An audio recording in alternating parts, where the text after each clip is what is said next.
Hello dear student, welcome to GTC classes. Next हम discuss करेंगे आपका ऑटोकाइट्स। ऑटोकाइट से रिलेटेड आपके 10 क्वेश्चन हम डिस्कस करेंगे जो कि आपके फार्मासिस्ट एग्जाम के पॉइंट ऑफ व्यू से बहुत ही इंपॉर्टेंट है। तो चलिए हम डिस्कस करते हैं आज के सेशन को, आपका ऑटोकाइट्स।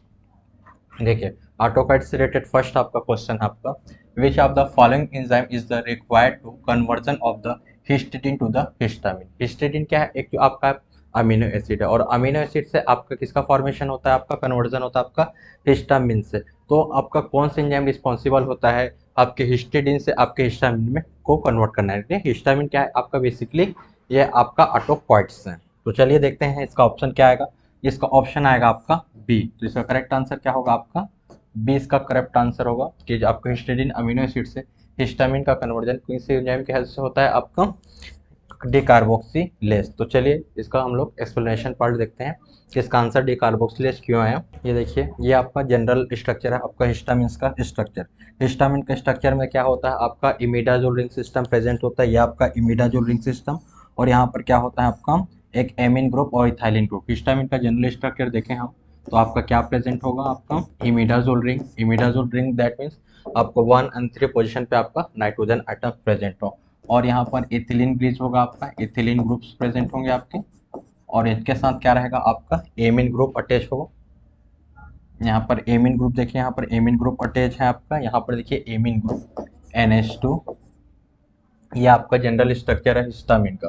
तो हिस्टामिन नाम ही देखिए हिस्टामिन, तो मीन मतलब आपका एमिन ग्रुप, और बीच में क्या रहेगा? आपका इथाइल ग्रुप प्रेजेंट होगा, और कौन सा रिंग सिस्टम प्रेजेंट होगा? आपका हिस्टामिन। आपके एग्जाम में ये भी क्वेश्चन पूछा जाता है कि हिस्टामिन के स्ट्रक्चर्स में आपका मेन न्यूक्लियस कौन प्रेजेंट होता है? तो आप क्या बोलेंगे? हिस्टामिन।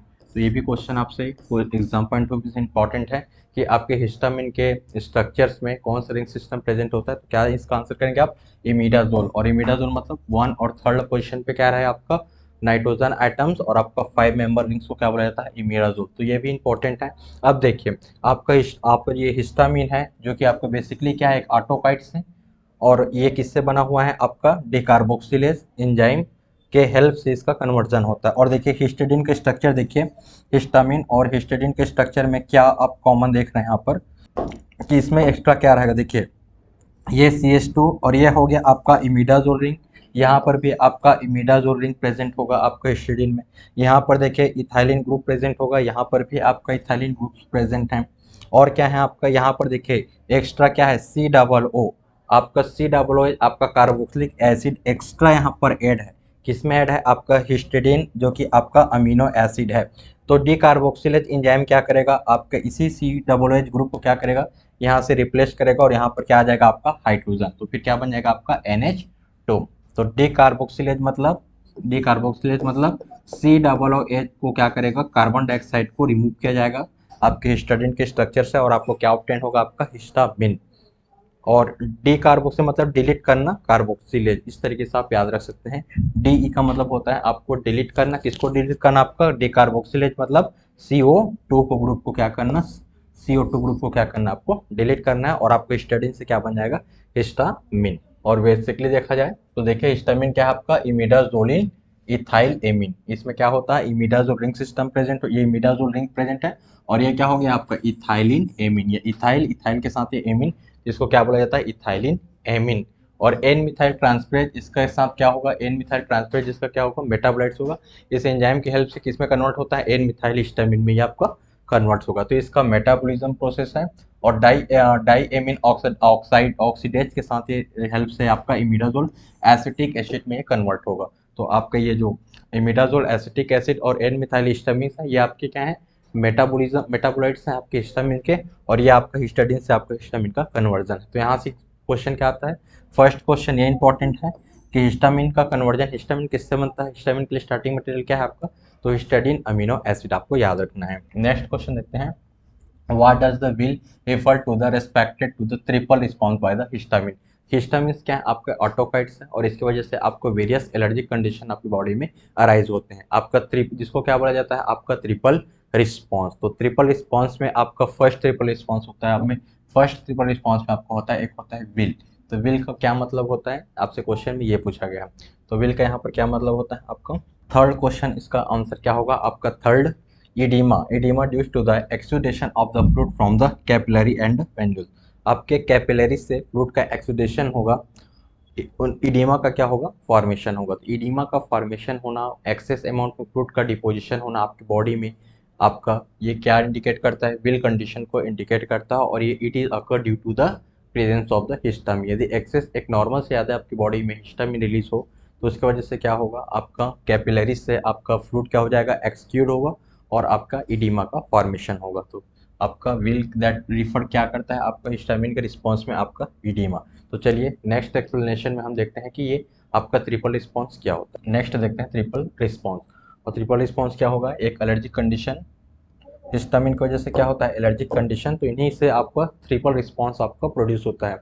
देखिए ट्रिपल रिस्पॉन्स दैट मीन्स क्या होता है, जब हम हिस्टामिन को इंट्राडर्मली क्या करते हैं, इंजेक्ट करते हैं बॉडी में, तो इसकी वजह से क्या होता है, यदि कोई साइड इफेक्ट आता है तो एक ट्रिपल रिस्पॉन्स जनरेट होता है आपके बॉडी में। फर्स्ट देखिए, फर्स्ट को बोलते हैं फ्लश, सेकंड को बोलते हैं फ्लेयर और थर्ड को बोलते हैं विल। इसको इस तरीके से याद रख सकते हैं, FFW, इस तरीके से याद रख सकते हैं ट्रिपल रिस्पॉन्स को। FFW, एफ डिनोट क्या करता है आपका फ्लश, और एफ क्या बोलता है आपका फ्लेयर, और ये आपका विल जो कि आपके क्वेश्चन में पूछा गया था। सबसे स्टार्टिंग फेज में क्या होगा आपका फ्लश, फ्लश दैट मीन होता है रेड स्पॉट, रेड स्पॉट्स को ही बोलते हैं एट द साइड। जहाँ पर आपका हिस्टामिन एक्सेस अमाउंट पे रिलीज होगा तो वहाँ पर क्या होगा, रेड स्पॉट आपको दिखेगा। और ये क्यों होता है आपका, due to the local capillary dilation. यदि आपका ब्लड कैपिलरी डायलेट हो रहा है तो वहाँ पर क्या होगा, रेड स्पॉट होगा इनिशियल स्टेट पे, वहाँ पर एक रेडिश स्पॉट आपको देखने को मिलेगा। उस कंडीशन को क्या बोलेंगे आप, फ्लश। सेकंड देखिए फ्लेयर, फ्लेयर मतलब होता है redness surrounding by the flush due to the arteriolar dilation. तो यहाँ ये भी आपका रेडनेस को ही इंडिकेट करता है, आपका फ्लश फ्लेयर कंडीशन भी रेडनेस को ही आपका इंडिकेट करता है। बट यहाँ पर डिफरेंस क्या है, यहाँ पर आपका कैपिलरी का डायलेशन हो रहा था और यहाँ पर क्या है, आर्टरीज का डायलेशन हो रहा है। तो फ्लश और फ्लेयर में यही डिफरेंस होता है, जब आपकी कैपिलरी का डायलेशन होता है तो उस कंडीशन में आपका रेड स्पॉट दिखता है तो उसको क्या बोलते हैं हम, आपका फ्लश। और जब आपका redness surrounding the flush due to the arteriolar dilation, जब आपकी आर्टरीज में डायलेशन होता है तो उस कंडीशन को क्या बोलते हैं, रेड, आपको फ्लेयर। और विल किसको बोलते हैं, विल कहने का मतलब होता है जब वो इडीमा का फॉर्मेशन होता है। आपका इडीमा का फॉर्मेशन होता है जब आपका जो फ्लूइड है वो आपके कैपिलरी, ब्लड कैपिलरी से, आर्टरी से क्या होंगे, आपका एक्सक्यूड आउट होके इडीमा का फॉर्मेशन करता है लोकल। तो उस कंडीशन को क्या बोला जाता है आपका, और यही इंडिकेट, इसी की वजह से क्या होता है, आपको पेन होता है और इचिंग कंडीशन अराइज होता है। तो इस कंडीशन को क्या बोला जाता है आपका, विल। तो इस तरीके से आपको याद रखना है, ये दोनों एफ एफ मतलब रेड कलर को इंडिकेट करेगा, रेड स्पॉट को इंडिकेट करेगा, ये आपका कैपिलरी डायलेशन, ये आपका आर्टरी डायलेशन, और ये आपका इडीमा कंडीशन। इडीमा मतलब क्या होता है, जब आपकी बॉडी में एक्सेस अमाउंट में यदि किसी फ्लूइड का डिपोजिशन होता है उस कंडीशन को क्या बोलते हैं, इडीमा। और इसकी वजह से क्या हो सकता है, आपको इचिंग प्रॉब्लम और पेन की कंडीशन अराइज हो सकती है। और इडीमा क्यों जनरेट हुआ, due to the excess release of the histamine. आपकी बॉडी में एक्सेस अमाउंट में हिस्टामिन रिलीज होगा, या एक्सेस, या आप इंजेक्शन फॉर्म में ले रहे हैं, उसकी टॉक्सिसिटी हो, आप एक्सेस अमाउंट आप क्या ले रहे हैं, हिस्टामिन का इंजेक्शन ले रहे हैं, और आपका हिस्टामिन की वजह से कभी कभी यदि पेशेंट्स का बॉडी सेंसिटिव है हिस्टामिन के लिए तो उनमें ट्रिपल रिस्पॉन्स देखने को मिलते हैं। नेक्स्ट क्वेश्चन को डील करते हैं। नेक्स्ट क्वेश्चन है आपका, which histamine receptor is also known the auto receptor. Auto receptor कहने का मतलब है, यहाँ पर देखिए आपका एक न्यूरॉन्स, ये आपका न्यूरॉन्स, तो आपका इनको बोला जाता है pre synaptic neuron, pre synaptic neuron, pre synaptic neuron. और जो यहाँ पर रिसेप्टर प्रेजेंट होते हैं इसको बोलते हैं, यहाँ पर सपोज आपका रिसेप्टर प्रेजेंट है तो रिसेप्टर यहाँ पर प्रेजेंट होता है उस न्यूरॉन को क्या बोलते हैं आपका, post synaptic neuron, post synaptic neuron. और इन दोनों के बीच का जो स्पेस होता है इसी को बोलते हैं साइनेप्टिक। तो ये क्वेश्चन आपसे पूछा जाता है, व्हाट इज साइनेप्टिक। तो साइनेप्टिक मतलब क्या होता है, it is the junction between two neuron. तो ये भी क्वेश्चन आपसे पूछता है इसलिए हमने इसको डील कर दिया। अब यहाँ पर क्वेश्चन पूछा गया आपका ऑटो रिसेप्टर, जो रिसेप्टर आपके प्री साइनेप्टिक में प्रेजेंट हो, इस वाले रिसेप्टर को नहीं, जो रिसेप्टर आपके प्री साइनेप्टिक रीजन पे प्रेजेंट रहे उसको क्या बोला जाता है आपको, ऑटो रिसेप्टर। तो यहाँ पर देखते हैं हिस्टामिन के लिए ऑटो रिसेप्टर क्या है आपका, H3। तो आपका H3 क्या है आपका, ऑटो रिसेप्टर है हिस्टामिन का। अब H3 का रोल क्या होता है, यहाँ से सपोज आपका क्या होगा, हिस्टामिन रिलीज होगा प्री साइनेप्टिक से, तो इसको फिर से क्या करता है, ये ऑटो अपटेक करता है, इसलिए इसको क्या बोला जाता है, ऑटो रिसेप्टर। तो क्लियर हुआ, ऑटो रिसेप्टर। और हिस्टामिन के लिए क्या होता है ऑटो रिसेप्टर, 3। तो ये चीज़ आपको याद रखना है। बात कर लेते हैं आपका H1। H1 जो रिसेप्टर होगा वो आपके स्मूथ मसल में प्रेजेंट होंगे और इस responsible for the allergy. Body में एलर्जी कंडीशन के लिए रिस्पॉन्सिबल होता है आपका H1 रिसेप्टर। H2 रिसेप्टर कहाँ प्रेजेंट होता है आपका, ये आपका स्मूथ मसल में प्रेजेंट होगा और आपका एलर्जी कंडीशन के लिए रिस्पॉन्सिबल होगा, ट्रिपल रिस्पॉन्स के लिए रिस्पॉन्सिबल होगा। H2 रिसेप्टर कहाँ प्रेजेंट होगा, इसका लोकेशन ये आपके जीआईटी का गैस्ट्रिक ग्लैंड में क्या होगा, प्रेजेंट होगा, स्टमक रीजन पे प्रेजेंट होता है। और जिसमें एक्सेस सिक्रेशन होगा, जब आपका हिस्टामिन का एक्सेस सिक्रेशन होगा और H2 रिसेप्टर पे एक्सेस अमाउंट में आपका हिस्टामिन एक्ट कर रहा है, तो इसकी वजह से आपको गैस्ट्रिक एसिडिटी की प्रॉब्लम हो सकती है। और H3 क्या होता है आपका ऑटो रिसेप्टर। तो मैंने आपका हिस्टामिन के तीनों रिसेप्टर्स को आपको यहाँ पर डेल कर दिए और तीनों ही बातें जितना मैंने बताया था बहुत ही ज़्यादा इंपॉर्टेंट है हिस्टामिन के रिसेप्टर पॉइंट ऑफ व्यू से। नेक्स्ट हम देखते हैं आपका, देखिए यहाँ पर जो H1 रिसेप्टर होगा वो आपके स्मूथ मसल में प्रेजेंट होगा। और स्मूथ मसल कहाँ प्रेजेंट होता है, आपका इंटेस्टाइन, ब्रोंकियल और यूट्रस। यूट्रस की वॉल से क्या होती है, ये सब आपके स्मूथ मसल के एग्जांपल है। सपोज यदि ब्रोंकियल ट्रैक्ट पे आपके हिस्टामिन का एक्सेस रिलीज होगा तो इसकी वजह से क्या होगा, ब्रोंको कंस्ट्रिक्शन और आपका अस्थमा के कंडीशन में यही होता है। एक्सेस अमाउंट में यदि हिस्टामिन रिलीज होता है और ब्रोंकियल स्मूथ मसल क्या होता है, ये कंस्ट्रिक्ट होता है, इसकी वजह से अस्थमा की प्रॉब्लम हो सकती है। तो फर्स्ट मैंने बता दिया। सेकंड देखिए आप अपना H2 की वजह से क्या होता है, गैस्ट्रिक एसिड सिक्रेशन बढ़ जाएगा, आपका एसिडिटी का लेवल क्या हो जाएगा, इंक्रीज हो जाएगा यदि H2 रिसेप्टर पे एक्ट कर रहा है तो। और H3 क्या होता है आपका ऑटो रिसेप्टर होता है और ऑटो रिसेप्टर क्या करता है, ये डिक्रीज करता है हिस्टामिन रिलीज। तो ये भी पॉइंट इंपॉर्टेंट है कि H3 रिसेप्टर क्या करता है, हिस्टामिन के रिलीज को डिक्रीज करता है या इनहिबिट करता है। तो ये चीज़ याद रखना है आपको हिस्टामिन से रिलेटेड। और ये आपका इफेक्टर पाथवे जो आप इसमें पढ़ेंगे जब आप रिसेप्टर लेवल की बात करेंगे, तो ये क्या है आपका सेकेंडरी मैसेंजर सिस्टम है, वहाँ पर इसको डिटेल में आप स्टडी करेंगे। Next question, H1 blocker with list and most sedative effect respectively is. तो आपका फर्स्ट जो आपका H1 रिसेप्टर एंटागोनिस्ट होंगे, जो रिसेप्टर H1 रिसेप्टर एंटागोनिस्ट होंगे, जो हिस्टामिन के आपके H1 रिसेप्टर होते हैं, इनके वजह से क्या होता है आपका सेडेशन इफेक्ट मिलता है और आपका ड्राउजीनेस, मतलब इनको लेने से आपको क्या होगा, सेडेशन इफेक्ट, आपको नींद जैसे आनी फीलिंग हुई, स्लीपनेस की प्रॉब्लम आपको आएगी। इसलिए डॉक्टर H1 रिसेप्टर को, H1 के जो ड्रग्स होते हैं इनको नाइट में ही प्रिस्क्राइब किया जाता है। और ये ड्रग्स लेने के बाद आप कभी भी कोई हैवी वर्क या ड्राइविंग या ऐसे कोई वर्क जिसमें आपको हाई कंसंट्रेशन पावर की जरूरत हो, ये सब वर्क आप नहीं कर सकते हैं, क्योंकि इसका कॉमन साइड इफेक्ट है आपका H1 एंटागोनिस्ट का। जो आपका स्पेशली बात करूँ, जो फर्स्ट जनरेशन कैटेगरी के ड्रग्स होते हैं, इनमें यही प्रॉब्लम है कि इनको लेने के बाद आपको स्लीपनेस की प्रॉब्लम होगी, नींद आने वाली फीलिंग होगी आपको। और इस कारण, और इन ड्रग को लेने के बाद आप कभी भी ड्राइविंग या कोई हैवी वर्क, मशीनरी वर्क या जिसपे आपका कंसंट्रेशन पावर क्या है या आपका ज़्यादा यूज़ होता है, आपको मेंटली कोई वर्क नहीं कर सकते हैं। तो डॉक्टर इसको नाइट टाइम में ज़्यादा प्रिस्क्राइब करते हैं। तो यहाँ पर आपसे क्वेश्चन पूछा गया है कि H1 ब्लॉकर जो होता है उसमें सबसे least and most sedative effect किस में है, मोस्ट सेडेटिव इफेक्ट किस में है।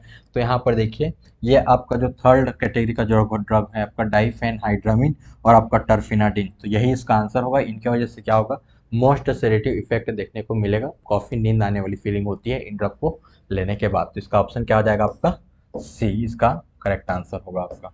तो सी टर्फिनाडिन और आपका डाइफेनहाइड्रामिन, तो ये बात याद रखना। और एक चीज़ और याद रखना है आपको, टर्फिनाडिन आज के टाइम पे मार्केट से विड्रॉ कर लिया गया है। ये भी क्वेश्चन आपसे पूछा जाता है कि आपका टर्फिनाडिन को मार्केट से विड्रॉ क्यों कर लिया गया, क्योंकि इसके वजह से टॉर्सेट डी पॉइंट्स की एक प्रॉब्लम आ रही थी। और ये टॉर्सेट डी पॉइंट्स क्या होते हैं, इसमें आपका कार्डियक रिदम क्या होता है, चेंज हो जाता है। तो आपके कार्डियक के लिए क्या है, ये प्रॉब्लम क्रिएट कर रहा था आपका टर्फिनाडिन लेने के बाद। तो आज के टाइम पे टर्फिनाडिन को मार्केट से विड्रॉ कर लिया गया है और उस सिम्टम्स को क्या बोला जाता है आपका टॉर्सेट डी पॉइंट। तो आपको बस इतना याद रखना है कि टॉर्सेट डी पॉइंट आपका टर्फिनाडिन के नाम से हो रहा है। और टर्फिनाडिन को ऐसे याद रखेंगे, टॉर्सेट डी पॉइंट और टी से टी, टर्फिनाडिन। तो इस तरीके से इसको कोरिलेट करके याद रखना है। और ये भी क्वेश्चन आपसे पूछा गया है, और जहाँ जहाँ से आपसे क्वेश्चन पूछा जाता है वो सब क्वेश्चन को भी मैं आपको क्या कर रहा हूँ, आपको ये सब प्रीवियस ईयर के क्वेश्चन पेपर है, मैं अपने से कुछ नहीं बता रहा हूँ यहाँ पर। ये देखिए यहाँ पर, और थोड़ा सा और फैक्ट हम देख लेते हैं आपका H1 ब्लॉकर्स के बारे में। इंपॉर्टेंट जो फैक्ट हैं जहाँ से क्वेश्चन आते हैं आपके, फर्स्ट देखिए फैक्सोफिनाडिन। जो फिनाडिन में याद करें फैक्सो मतलब ये होता है फाटेस्ट, याद रखने का तरीका भी आसान है। फैक्स फैक्स से याद रखना है आपका फाटेस्ट। तो सबसे फास्ट एक्टिंग कौन होता है आपके पूरे H1 ब्लॉकर में, आपका एंटी हिस्टामिनिक एक्शन देगा। जो सबसे फास्ट एंटी हिस्टामिनिक एक्शन देगा वो क्या है आपका फैक्सो, फास्ट है इसलिए फैक्सो। उसके बाद देखिए स्लो क्या है, एस्टिमिजोल। एस्टिमिजोल क्या है, सबसे स्लोएस्ट, स्लो है बट इसका ड्यूरेशन ऑफ एक्शन क्या है, लॉन्ग है। तो ये पॉइंट याद रखना। ये आपका स्लोएस्ट है बट इसका लॉन्गेस्ट एक्टिन, मतलब इसका ड्यूरेशन ऑफ एक्शन लंबे टाइम के लिए रहेगा। तो ये याद रखना है आपको एस्टिमिजोल। उसके बाद देखें एक एक्रीवास्टिन। एक्रीवास्टिन क्या है आपका शॉर्टेस्ट, बहुत ही शॉर्ट टाइम के लिए ऐड करेगा आपकी बॉडी में, आपका एक्रीवास्टिन। उसके बाद देखिए उसके बाद देखिए ये इंपॉर्टेंट है आपका टर्फेनाडिन। टर्फेनाडिन क्या है आपका, टर्फेनाडिन आपको लिस्ट सेडेटिव है बट इसको यूज़ नहीं कर रहे हैं आज के टाइम पे, ये चीज़ याद रखना है।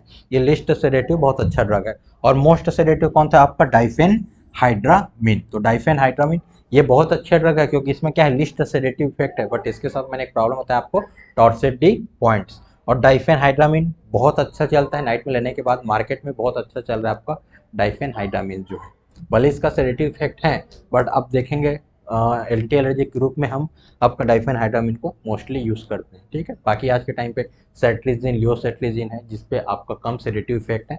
तो मार्केट में ये भी मेडिसिन बहुत ही चल रहा है जो कि आपका H1 क्लास का ही ड्रग्स है।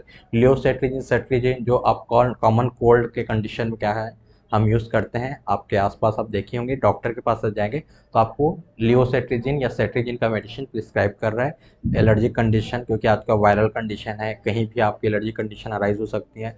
कोल्ड कंडीशन में, कॉमन कोल्ड की कंडीशन में आपका यूज़ करते हैं आपका लियोसेट्रिजिन और सेट्रिजिन को, जो कि आपका एबीसेल्स नाम से आपके मार्केट में अवेलेबल है, बहुत ही पॉपुलर ड्रग है। चलिए नेक्स्ट जो ड्रग देखते हैं, which of the following drug is the non selective histaminic agonist. यहाँ पर याद रखिए मैं बात करूँ एगोनिस्ट का। एगोनिस्ट का कहने का मतलब कि ये हिस्टामिन की एक्टिविटी को क्या करेगा आपका इंक्रीज करेगा, क्योंकि एगोनिस्ट जब भी आपका रिसेप्टर के साथ जाके ऐड करेगा उसकी एक्टिविटी को क्या करेगा, इन्हांस करेगा। और एंटागोनिस्ट क्या करते हैं, उसकी एक्टिविटी को डिक्रीज करता है।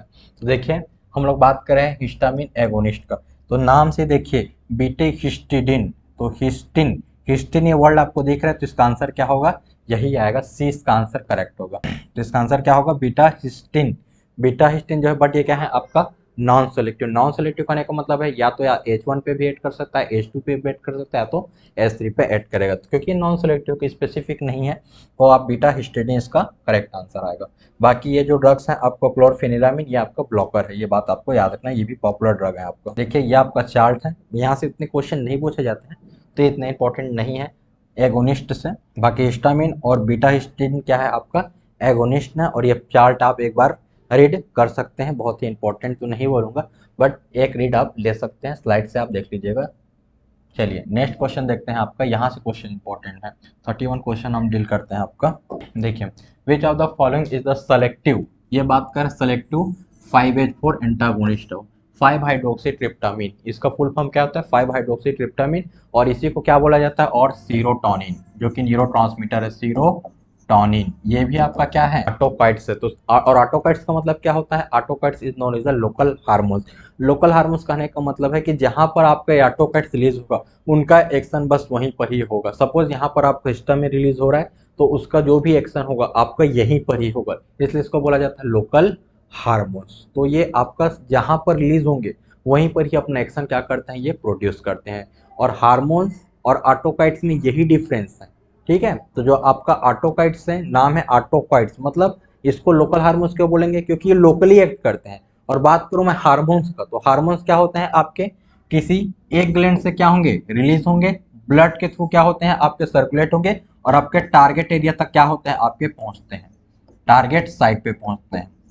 यहां पर से सपोज आपका हार्मोन क्या हुआ, रिलीज हुआ, और ये किसके थ्रू ट्रेवल करता है, आपका ब्लड के थ्रू। मतलब कोई एक ग्लैंड क्या किया, जैसे बात करता हूँ आपका थायराइड ग्लैंड, तो आपका पिट्यूटरी ग्लैंड से बात करते हैं, पिट्यूटरी ग्लैंड क्या किया, कोई हार्मोन रिलीज किया और वो ब्लड के थ्रू अपने साइट ऑफ एक्शन पे जाके क्या करेगा, ऐड करेगा। तो उसको हम लोकल हार्मोन्स नहीं बोलेंगे, उसको इंडोक्राइन हार्मोन्स बोलेंगे।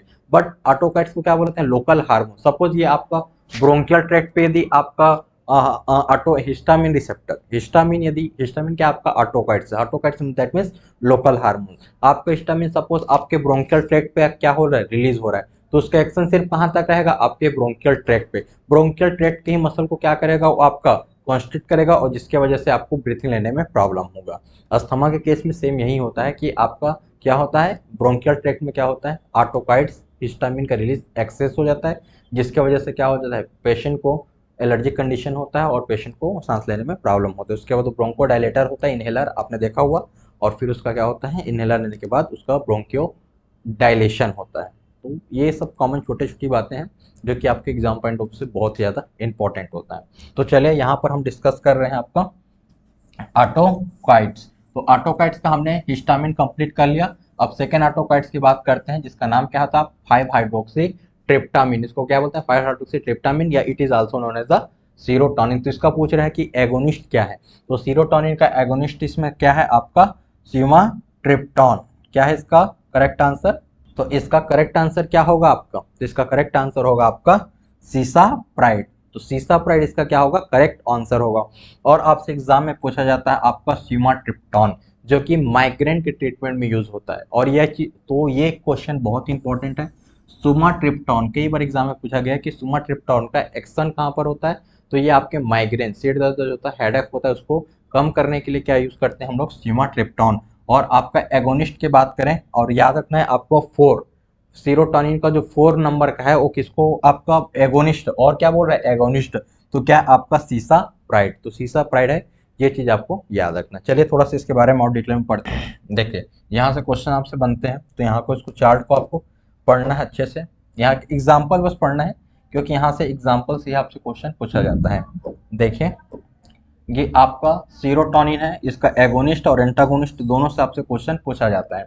तो देखिए जो सीरोटोनिन का जो 5HT 5HT1 5HT3 और 5HT4 तो 1 3 4 क्या है आपका एगोनिस्ट है। यह बात याद रखना है आपको। सीरोटोनिन का 1 सीरोटोनिन का 3 और सीरोटोनिन का 4 ये तो क्या है आपके एगोनिस्ट हैं ठीक है। और इसका एग्जाम्पल आपको याद रखना है कि ये आपका जो सिमाट्रिप्टोन है जो कि माइग्रेन के ट्रीटमेंट में यूज होता है सिर दर्द में आपका यूज किया जाता है सिमाट्रिप्टोन। तो इसको कैसे याद रखोगे कोई सुमन नाम की कोई पेशेंट है तो उसको हमेशा क्या होता है सिर दर्द होता है और वो सीरोटोनिन का और क्या लेती है वो आपका सीरोटोनिन का एगोनिस्ट लेती है। इस तरह से इसको याद रखना है। सुमन नाम की एक पेशेंट है जिसको हमेशा सिर दर्द होता है और वो सीरोटोनिन की क्या लेती है एगोनिस्ट लेती है। तो इस तरीके से याद रखना है चीजों को। उसके बाद 1 का यूज करना है आपको बसपीरॉन। क्या होता है बसपीरॉन इस तरीके से याद रखना है। और ये क्या है आपका पार्शियल एगोनिस्ट है जो कि एंजाइटी एंजाइटी दैट मीन्स क्या होता है एंजाइटी को कम करने के लिए क्या यूज किया जाता है आपका बसपीरॉन। और ये पार्शियल एगोनिस्ट है फुली एगोनिस्ट ये आपका फुली एगोनिस्ट है बट ये क्या है आपका पार्शियल एगोनिस्ट है। इसमें 50% समझ लीजिए आपके एगोनिस्टिक एक्टिविटी होती है सीरोटोनिन को सीरोटोनिन्स के लिए ठीक है क्योंकि सीरोटोनिन है 5HT। तो बस पीरॉन पीरॉन क्या होता है एंटी एंजाइटी एंजाइटी को कम करने के लिए रिड्यूस करने के लिए क्या यूज करते हैं हम लोग बस पीरॉन। उसके बाद देखिए यहाँ से क्वेश्चन पूछा जाता है जो अभी पूछा गया है आपका 3 से देखिए 2 मिथाइल सीरोटोनिन 5HT मतलब सीरोटोनिन। और 4 से क्वेश्चन पूछा जाता है 4 से देखिए आपका मेटोक्लोप्रामाइड। ये बहुत ही ज़्यादा इंपॉर्टेंट है। ये क्वेश्चन कई बार पूछा जाता है आपका 5H4 एगोनिस्ट का एग्जाम्पल और आपका इसका एंटागोनिस्ट में भी पूछा जाता है आपका। तो इसको याद रखना है। और सीरोटोनिन का जो 4 है उसमें मेटोक्लोप्रामाइड सीसाप्राइड और एंजाप्राइड। तो इसके लास्ट में प्राइड प्राइड तो आपको दिख रहा होगा।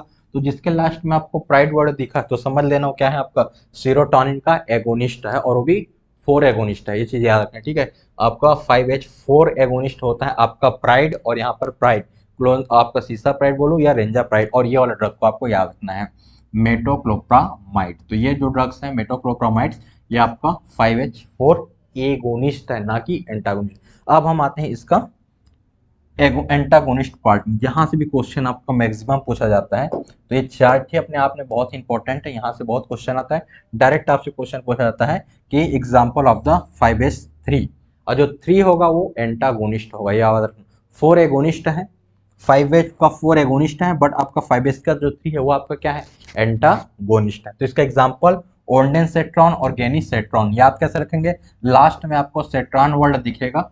तो ये बहुत इंपॉर्टेंट है drug of choice for the chemotherapy induce vomiting. जब आप किसी पेशेंट में कीमोथेरेपी चलता है कीमोथेरेपी दैट मीन्स आपका कैंसर की बात करती है। यदि किसी पेशेंट में कैंसर की थेरेपी चल रही है तो उसमें क्या होता है वॉमिटिंग कंडीशन होती है पेशेंट को। तो उस वॉमिटिंग को कंट्रोल करने के लिए हम क्या यूज करते हैं ऑन्डेनसेट्रॉन और गेनिसेट्रॉन।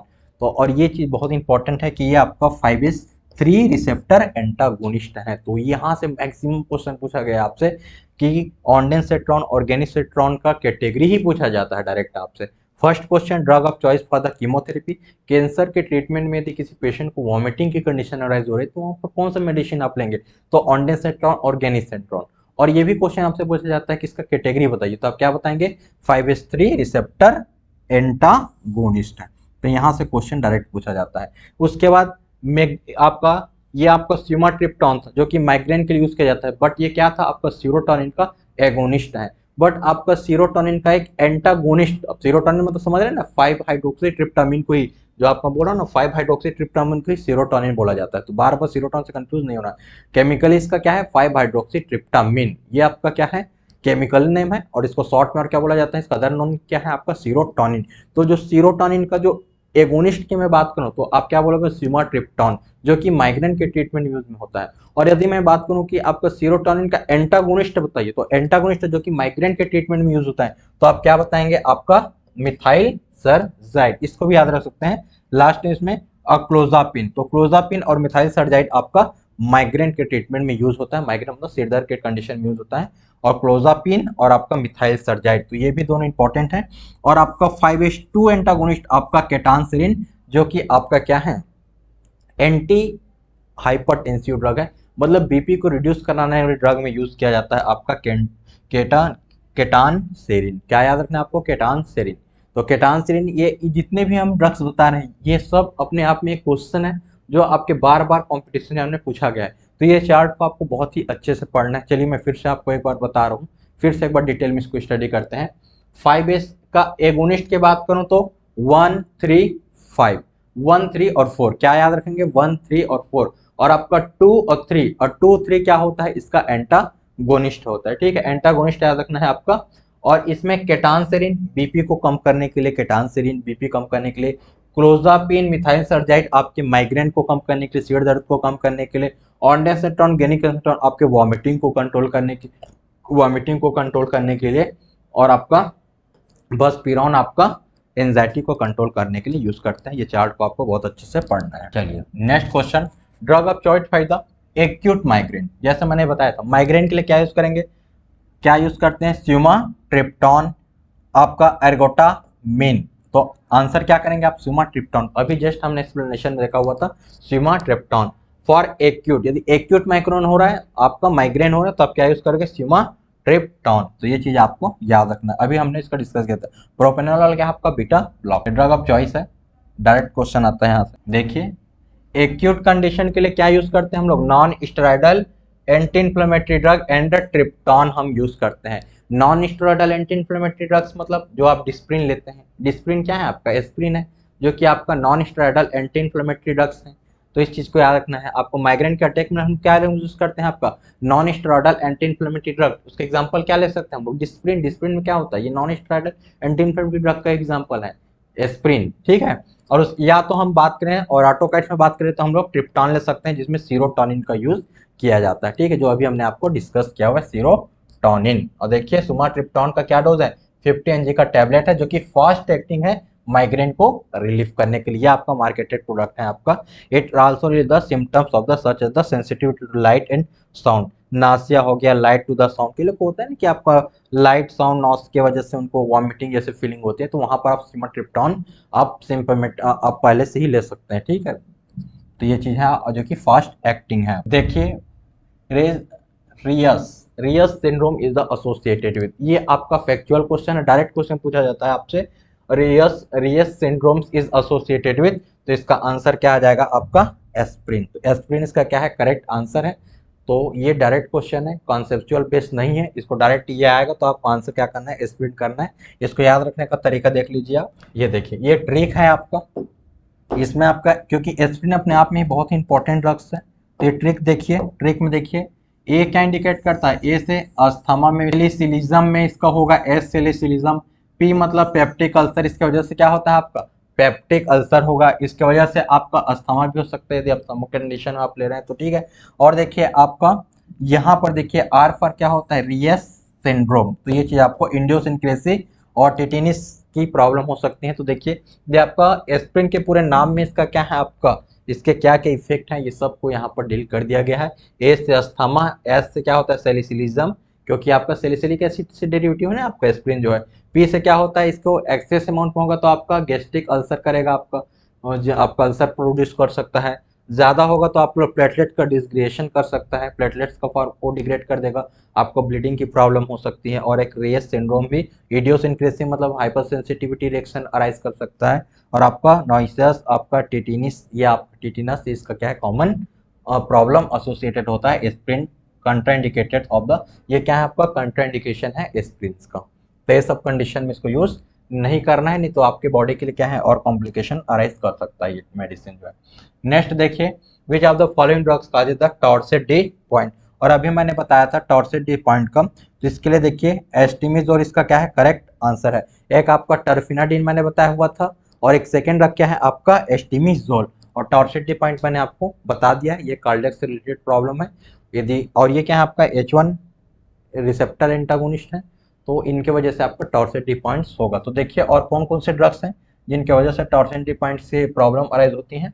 एंटीहिस्टामिनिक की बात करें तो देखिए टर्फिनाडिन जैसा मैंने आपको बताया हुआ था, एस्टिमिजोल और इबास्टिन, ये 3 ड्रग ऐसे हैं इनकी वजह से टॉर्सेट डी पॉइंट होगा जो कि एंटीहिस्टामिनिक ड्रग है। फिर से देखिए टर्फिनाडिन, एस्टिमिजोल और एस्बास्टिन, एस्बास्टिन, ये 3 ड्रग्स ऐसे हैं जो कि एंटीहिस्टामिनिक ड्रग हैं, इनकी वजह से आपको क्या होता है टॉर्सेट डी पॉइंट, और टॉर्सेट डी पॉइंट में एक्चुअली में क्या होता है आपका क्यूटी इंटरवल क्या होता है आपका प्रोलॉन्ग होता है। आपको ईसीजी पता है, ये देखिए ये आपका ईसीजी है, इस तरीके से समझ लीजिए आपका ईसीजी है PQRS, और ये हो गया आपका T। तो इस तरीके से आपका क्या दिखता है आपको वेब दिखता है।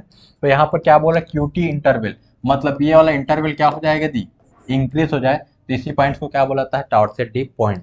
तो ये आपका कार्डियक से रिलेटेड डिसऑर्डर है जिसमें आपका कार्डियक रिदम चेंज हो जाएगा। ये आपका सपोज ईसीजी है, तो यहाँ पर क्या रखा है इसका मतलब क्या होता है torsade de prolong the QT interval, जो क्यू और टी के बीच का जो इंटरवल है क्या हो जाएगा आपका बढ़ जाएगा, प्रोलॉन्ग हो जाएगा, इस कंडीशन को बोलते हैं टॉर्सेट डी पॉइंट। बात करते हैं एंटी अरिथमिक ड्रग्स का क्या है आपका क्विनिडीन, प्रोकेनामाइड, डाइसोपारामाइड्स, प्रोपोफेनोन और आपके इम्यूडायरोन, ये ड्रग्स आपको याद रखना है, इनकी वजह से टॉर्सेट डी पॉइंट्स होता है। एंटी माइक्रोबियल की बात करें तो सेम है, यहाँ क्यूनिन तो क्यूनिन, मेफ्लोक्विनिन, अर्टिमिसिन और आपका फ्लॉक्सासिन, मतलब फ्लॉक्सासिन डेरिवेटिव्स के एंटीबायोटिक्स, और आपका क्विनिन, क्विनोलिन, ये सब जो एंटीबायोटिक्स है इनकी वजह से आपका टॉर्सेट डी पॉइंट्स अराइज होगा। हिस्टामिन मैंने बात ही कर लिया। डिप्रेशन की बात करूं तो एमिट्रिप्टिलिन जो ड्रग्स हैं या जो ट्राइसाइक्लिक ड्रग्स हैं इनके वजह से आपको टॉर्सेट डी पॉइंट्स हो जाएगा। साइकोटिक ड्रग की बात करें तो थियोरिडाजिन और रिस्पेरिडोन, ये आपके साइकोसिस के ट्रीटमेंट में जो ड्रग होते हैं इनके वजह से भी आपको क्या हो सकता है क्यूटी इंटरवल इंक्रीज हो सकता है। और प्रोकाइनेटिक ड्रग में आपका सीसा प्राइड, प्राइड वाला मैंने बताया था, ये आपका क्या सीरोटोनिन ड्रग्स हैं जो कि प्रोकाइनेटिक्स के रूप में यूज होता है, तो इनकी वजह से भी क्या हो सकता है टॉर्सेट डी पॉइंट्स की प्रॉब्लम अराइज हो सकती है। नेक्स्ट क्वेश्चन देखिए, which of the following is not a uricosuric agent. Uricosuric acid मतलब वो ऐसे ड्रग्स होंगे जो आपके बॉडी में यूरिक एसिड के लेवल को क्या करे इंक्रीज कर दे, ठीक है, तो यूरोकोस्यूरिक एजेंट। तो यहाँ पर क्वेश्चन पूछा गया नॉट, इसमें से कौन सा ड्रग नहीं है पूछ रहा है, तो यहाँ पर देखिए इनके ट्रीटमेंट में यूज किया जाता है, कहने का मतलब है जो कि यूरिक एसिड का क्या करेंगे ट्रीटमेंट में यूज किया जाता है।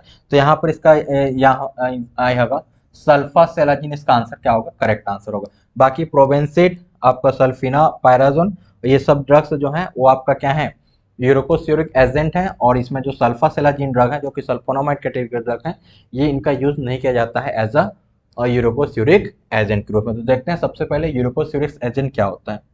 ड्रग ऑफ चॉइस मतलब uricosuric agent are the those drugs agent that is used to treat the gout. Gout को ट्रीटमेंट करने के लिए जो मेडिसिन को यूज किया जाता है उसको यूरोकोस्यूरिक एजेंट बोला जाता है। और गाउट में एक्चुअली में क्या होता है, गाउट में क्या होता है यूरिक एसिड का क्या होता है लेवल आपकी बॉडी में इंक्रीज हो जाता है, और एक कहाँ जाके डिपॉजिट हो जाता है आपके ज्वाइंट में जाके क्या होता है डिपॉजिट हो जाता है, जिसकी वजह से गाउट की प्रॉब्लम होती है। तो चलिए इसके ट्रीटमेंट के लिए हम क्या क्या यूज करते हैं। आपका फर्स्ट यूरोकोस्यूरिक, जैसे क्वेश्चन पूछा गया था, प्रोवेंसिड और सल्फिन पायराजोन, ये बहुत इंपॉर्टेंट है, ये दोनों ड्रग्स यूरोकोस्यूरिक एजेंट है जो कि क्रोनिक गाउट कंडीशन में हम इसको यूज करते हैं। अलोप्यूरिनॉल की बात करें जो कि सिंथेटिक इनहिबिटर है, यूरिक एसिड का ट्रीटमेंट में यूज किया जाता है। और आपका एनसेड, कोलचिसिन और ग्लूकोकॉर्टिकॉइड्स, ये सब थेरेपी यूज किया जाता है आपके गाउट्स के। जबकि जो सल्फासेलाजिन है, सल्फासेलाजिन का यूज अल्सरेटिव कोलाइटिस में यूज किया जाता है, ये चीज आपको याद रखना है, इसका यूज हम गाउट के ट्रीटमेंट में यूज नहीं करते हैं। जबकि सल्फिन पायराजोन का यूज किया जाता है आपके गाउट के ट्रीटमेंट के लिए, तो ये इंपॉर्टेंट है, याद रखना है। फिर देखिए the first choice DMART for the treatment of the moderate to the severe rheumatoid arthritis. तो रूमेटाइड आर्थराइटिस यदि सीवियर रूमेटाइड आर्थराइटिस है तो उसके लिए ड्रग ऑफ चॉइस क्या है? तो यहाँ पर देखिए इसके लिए ड्रग ऑफ चॉइस क्या हो जाएगा आपका? B, methotrexate. तो मेथोट्रिक्सेट क्या है? एक और क्वेश्चन पूछा जाता है आपका, ये आपके ड्रग ऑफ चॉइस है रूमेटॉइड अर्थराइटिस के लिए, और भी इसका यूज होता है जो कि बहुत इंपॉर्टेंट है। मेथोट्रिक्सेट क्या है? आपका एंटी कैंसर ड्रग है, तो इसको कैंसर के ट्रीटमेंट में भी यूज किया जाता है, रूमेटॉइड अर्थराइटिस कंडीशन में भी यूज किया जाता है, और ये इम्यूनो सप्रेजेंट है, तो इम्यून सिस्टम को सप्रेस करने के लिए इनको यूज किया जाता है। तो अपने आप में ही बहुत इंपॉर्टेंट होता है आपका मेथोट्रिक्सेट कैटेगरी का जो ड्रग्स हैं, जो कि एंटी मेटाबोलाइट्स कैटेगरी का ड्रग्स हैं। तो ये चीज याद रखना है, मेथोट्रिक्सेट का यूज हम as a anti cancer use करेंगे, first question. Second question, rheumatoid arthritis के सीरियस कंडीशन में भी इसको यूज करेंगे, और थर्ड क्या होता है आपका? एज अ इम्यूनोसप्रेजेंट मेथोट्रिक्सेट का यूज किया जाएगा। तीनों अपने आप में इंपॉर्टेंट है, और इम्यूनोसप्रेजेंट के रूप में इसका यूज करेंगे तो ऑर्गन ट्रांसप्लांटेशन के समय में किसका यूज किया जाता है? तो मिथोट्रिक्सेट। तो ये इतना इंपॉर्टेंट है ये ड्रग्स। और कैटेगरी की बात करूं तो ये एंटी मेटाबोलाइट्स हैं, जो कि प्यूरिन एंटा मेटाबोलाइट्स। नेक्स्ट क्वेश्चन देखते हैं, which of the following the example of the prostaglandin I2? PG मतलब क्या होता है? प्रोस्टाग्लैंडिन। तो prostaglandin outcome that is used in the pulmonary hypertension. Pulmonary मतलब क्या होता है? पल्मोनरी मतलब आपके लंग्स की बात कर रहे हैं, और हाइपरटेंशन मतलब सपोज आपके लंग्स में यदि किसी इडिमा का फॉर्मेशन होता है, इसको ऐसा बोल सकते हैं लंग में यदि पानी भर जाए जैसे बोलते हैं, या तो फ्लूइड का डिपोजिशन हो जाए, जिसके वजह से आपका क्या हो जाए, आपके बॉडी का ब्लड वॉल्यूम बढ़ जाएगा, तो आपका बीपी आपका इंक्रीज होगा, तो उस कंडीशन को क्या बोलते हैं? Pulmonary hypertension. तो कौन से एग्जाम्पल होता है PgI2 को उस कंडीशन में हम लोग यूज कर सकते हैं? तो इसका आंसर क्या होगा? बहुत ही इंपॉर्टेंट है, इस इपोप्रोस्टिनॉल। इपोप्रोस्टिनॉल प्रोस्टाग्लैंडिन की हम उस कंडीशन में यूज करेंगे। तो क्वेश्चन आपको समझ में आया? पल्मोनरी वर्ड मतलब होता है आपका लंग्स से रिलेटेड है, हाइपरटेंशन मतलब सपोज आपके पल्मोनरी मतलब लंग्स में क्या है, एक्सेस अमाउंट ऑफ फ्लूइड का डिपोजिशन हो जाए, जिसके वजह से क्या होगा, बहुत ज़्यादा फ्लूइड का डिपोजिशन होगा, तो आपको बॉडी का जो ब्लड वॉल्यूम है वो भी क्या हो जाएगा, इंक्रीज हो जाएगा, और आपका बीपी इंक्रीज हो जाएगा। तो इस कंडीशन को क्या बोलते हैं? Pulmonary hypertension. मतलब पल्मोनरी के नाम से क्या हो रहा है आपका? हाइपरटेंशन कंडीशन अराज हो रहा है। तो उस कंडीशन में कौन सा ड्रग ऑफ चॉइस है? प्रोस्टाग्लैंडिन की यदि मैं बात करूँ तो प्रोस्टाग्लैंडिन I2 का यूज किया जाता है, और प्रोस्टाग्लैंडिन I2 का एग्जांपल होता है आपका इपोप्रोस्टिनॉल। ठीक है, तो ये चीज इंपॉर्टेंट है। और देखिए प्रोस्टाग्लैंडिन से रिलेटेड क्या क्या है, तो एक होता है नेचुरल प्रोस्टाग्लैंडिन जो कि आपको नेचुरली ऑब्टेन्ड होता है। तो देखिए आपका डिनोप्रोस्टिनॉल होता है, जो कि इंडक्शन ऑफ लेबर के समय इसको इंडक्शन होता है आपकी बॉडी में। उसके बाद एक और डिनोप्रोस्टेरॉन जो कि आपके एबॉर्शन के टाइम में यूज होता है। और एल्बोस्टाटाडिल, एल्प्रोस्टाडिल आपके इरेक्टाइल डिसफंक्शन, यदि मेल में बात करें तो इरेक्टाइल डिसफंक्शन की प्रॉब्लम हो तो ये वाला प्रोस्टाग्लैंडिन हम क्या होगा? PgE2 आपका प्रोस्टाग्लैंडिन क्या होगा? इसका एग्जांपल है। उसके बाद देखिए प्रोस्टासाइक्लिन, इसका एग्जांपल होता है पल्मोनरी इडिमा, जो आपके क्वेश्चन में पूछा गया था, इसको इस नाम से भी जाना जाता है इपोप्रोस्टिनॉल।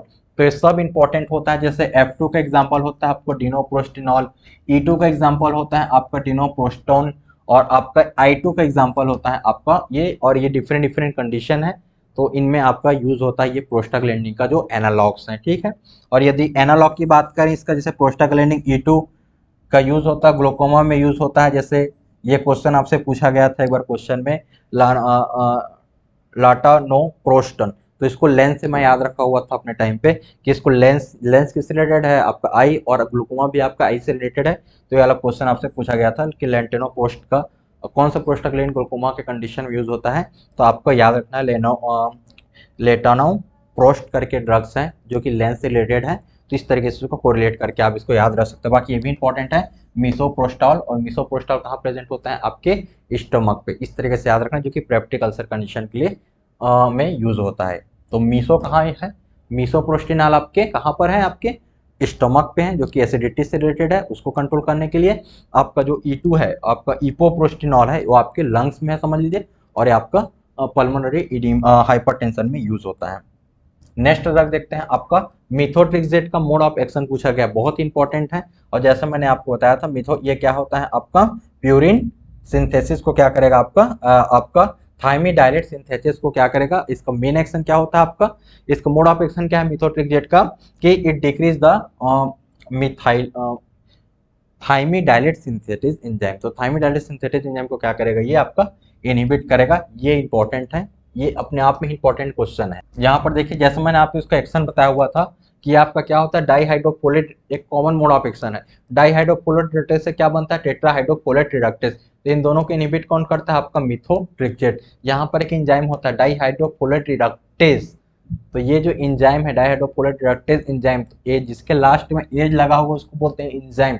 तो इस एंजाइम को ब्लॉक करता है आपका मिथोट्रिक्सेट, जो कि इसको शॉर्ट में DHFA बोल सकते हैं, ठीक है। डाईहाइड्रोफोलेट रिडक्टेज से टेट्राहाइड्रोफोलेट रिडक्टेज नहीं बनता है, और ये टेट्राहाइड्रो क्या है आपका, एक एंटी मेटाबोलाइट्स है जो कि प्यूरिन और यदि ये प्रोसेस आगे होता तो क्या बनता है, यूरिक एसिड का क्या होता, प्यूरिन पायरिमिडिन बनता है और आपका यूरिक एसिड का फॉर्मेशन होता है। बट यहीं पर इस स्टेप को क्या कर दिया जाता है, प्रिवेंट कर दिया जाता है। और इसका जो यदि कैंसर में यूज़ कर रहे हैं तो एज एंटी कैंसर ड्रग, आपका इम्यून सिस्टम के लिए यूज़ कर रहे हैं, अब इम्यून सिस्टम को सप्रेस करने के लिए तो एज ए इम्यूनोसप्रेजेंट इसका यूज़ है। और एक चीज़ और इंपॉर्टेंट है यहाँ पर कि डाईहाइड्रोफोलेट एंजाइम को ब्लॉक करेगा, ये पॉइंट्स बहुत ही ज़्यादा इंपॉर्टेंट है। और ये क्या करता है, देखिए यूरिक एसिड का लेवल गाउट के कंडीशन में इंक्रीज होता है, और इस एंजाइम को यदि ब्लॉक कर दें तो यूरिक एसिड क्या आपकी बॉडी में बनेगा, नहीं बनेगा। तो इसका यूज गाउट के ट्रीटमेंट में भी यूज किया जाता है। आपका डीएनए से आपका एंटी मेटाबोलाइट्स है, तो एंटी मेटाबोलाइट्स एजेंट को प्रिवेंट करने के लिए किसका यूज किया था, मिथोट्रिक्सेट। और देखिए इस टेट्राहाइड्रोफोलिक एसिड क्या आपका एंटी मेटाबोलाइट, तो इसको बनने नहीं देगा, तो आपका प्यूरिन पायरिमिडिन आगे प्रोसेस नहीं हो पाएगा, कैंसर सेल आपका डिस्ट्रॉय हो जाएगा। तो इसका यूज किस में किया जाता है, as a anti cancer drug. तो इस तरीके से आपको चीजों को याद रखना है। फिर देखिए सल्फासेलाजिन स्प्लिट होता है 2 पार्ट में। जो सल्फासेलाजिन है बहुत इंपॉर्टेंट क्लास की ड्रग है, जो कि आपका सल्फोनामाइड कैटेगरी का एक ड्रग्स है। तो सल्फासेलाजिन स्प्लिट होता है into the 2 part which is the used in the rheumatoid arthritis. तो सल्फासेलाजिन का एक पार्ट किस में यूज होता है, आपका रूमेटाइड आर्थराइटिस में, एक आपका अल्सरेटिव कोलाइटिस में यूज होता है। तो इसका क्या है ट्रीटमेंट, सल्फापायरिडिन। तो इसका आंसर क्या होगा, सल्फापायरिडिन। कि जो आपका सल्फासेलाजिन स्प्लिट होता है 2 पार्ट में, तो उसका एक पार्ट क्या होता है आपको, जो कि रूमेटाइड आर्थराइटिस में यूज होता है, आपका सल्फापायरिडिन। अब रूमेटाइड आर्थराइटिस का हमने प्रीवियस क्वेश्चन देखा हुआ था अभी इसी में, तो उससे आपको रिलेट कर सकते हैं। और एक पार्ट इसका यूज किस में होता है, आपका कोलाइटिस, अल्सरेटिव कोलाइटिस में यूज होता है। तो ये चीज़ याद रखना है, सल्फासेलाजिन बहुत ही इंपॉर्टेंट क्लास का ड्रग्स है, जो कि सल्फोनामाइड कैटेगरीज का आपका ड्रग्स है। यहाँ पर देखिए, ये देखिए जो आपका सल्फोनामाइड्स हैं, तो सल्फोनामाइड्स क्या है आपका, सल्फोनामाइड कैटेगरी का ड्रग्स है, ठीक है। ये चीज याद रखना। फर्स्ट स्टेप कैटेगरी क्या है इसका, सल्फोनामाइड्स है। इसके भी 2 पार्ट होता है। इसका एक पार्ट होता है आपका 5 अमीनो सैलिसिलिक एसिड। तो 5 अमीनो सैलिसिलिक एसिड को हम लोग अल्सरेटिव कोलाइटिस के ट्रीटमेंट में यूज करेंगे।